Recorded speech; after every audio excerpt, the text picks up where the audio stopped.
leider an einer posttraumatischen Belastungsstörung und habe mich dann eben aktiv auch informiert, was gibt es da für Möglichkeiten. Es gibt Kliniken, wo man hingehen kann und eine intensive Therapie machen kann. Es war keine Überwindung, das im Job anzusprechen. Das liegt sicher auch daran, dass ich schon einige Jahre im Unternehmen war, dass ich ein großes Vertrauensverhältnis zu meiner Führungskraft hatte und dass ich mir gedacht habe, okay, ich habe eigentlich fürs Unternehmen schon viel Gutes bewirkt. Jetzt frage ich mal, ob das in Ordnung wäre, wenn ich diese Therapie in einer Klinik mache, die doch 12 Wochen dauert.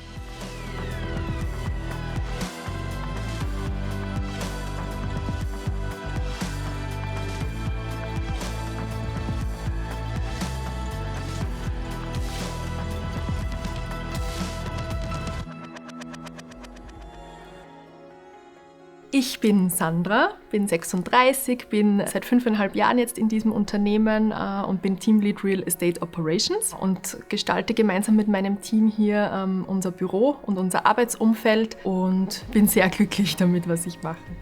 Real Estate Operations ist eine Abteilung, die für einen geregelten Büroalltag sorgt, würde ich mal sagen. Also da steckt viel Office-Management dahinter, aber auch Büroausstattung und Wohlfühlatmosphäre einfach. Das Coolste an meinem Job ist, dass ich mit sehr unterschiedlichen Menschen arbeiten kann. Da einfach verschiedene Sichtweisen immer auch zu hören, zu sehen. Und großen Spaß macht mir auch die Mitarbeiterentwicklung zu sehen, wie sich ein Kollege in meinem Team weiterentwickelt, der relativ juniorig beginnt und dann zu beobachten, wie jemand immer mehr Projekte auch übernimmt. Psychische Gesundheit bedeutet für mich, wenn man nicht psychisch krank ist. Das kann von Konzentrationsstörungen über Schlafstörungen bis hin zu Depressionen, Essstörungen, Zwangsstörungen gehen. Nichtsdestotrotz war es schon immer so mein Ziel, vielleicht auch wirklich von diesem Thema Medikamente wegzukommen und habe dann eben recherchiert, was gibt es noch, was kann ich noch tun, damit ich dieses Trauma aufarbeiten kann und damit ich mir langfristig für meine Gesundheit was Gutes tue. Und habe dann eben herausgefunden, dass es 2 Kliniken gibt in Österreich, die eine Traumastation haben, wo man so etwas wie eine Reha machen kann, wo man dann in intensiver Behandlung ist durch Ärzte, Psychotherapeuten und wo man das Trauma dann nochmal aufarbeitet. Mir war das sehr wichtig, dass die Kollegen auch nicht glauben, die Sandra hat jetzt eine lebensbedrohliche Krankheit oder dass da irgendwie spekuliert wird, was ist mit ihr los. Ja, deswegen habe ich offen darüber gesprochen, dass ich in so eine Klinik gehe, warum ich das mache und habe so tolles Feedback bekommen.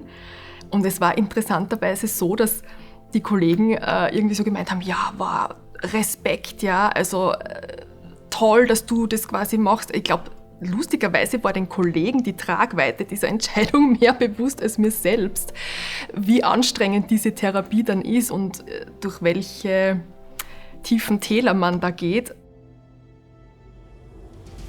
Es gibt hier in diesem Unternehmen auf jeden Fall ein super schönes, breites Angebot wie den Room of Silence oder ein Resilienztraining oder jetzt eben auch diesen Mental Health Newsletter, wo auch tolle Vorträge organisiert werden. Das habe ich so in anderen Unternehmen nicht erlebt, dass das Thema auch wirklich so auf den Tisch kommt, sage ich jetzt mal. Ich habe auch für mich festgestellt, dass mir Meditation sehr gut hilft. Da gibt es auch ganz viele verschiedene Varianten von Atemübungen, die bei mir gar nicht funktionieren, ja, bis hin zu wirklich geführter Meditation mit Musik und Sprache, was halt schon wichtig ist, wenn man einen stressigen Job hat. Und ich glaube, wir haben alle gut zu tun, dass man sich zwischendurch versucht, Auszeiten zu nehmen. Und das gelingt zwar nicht immer, aber ich habe da so einen kleinen Reminder bei mir am Tisch, der mich daran erinnert, zwischendurch vielleicht mal 5 Minuten rauszugehen.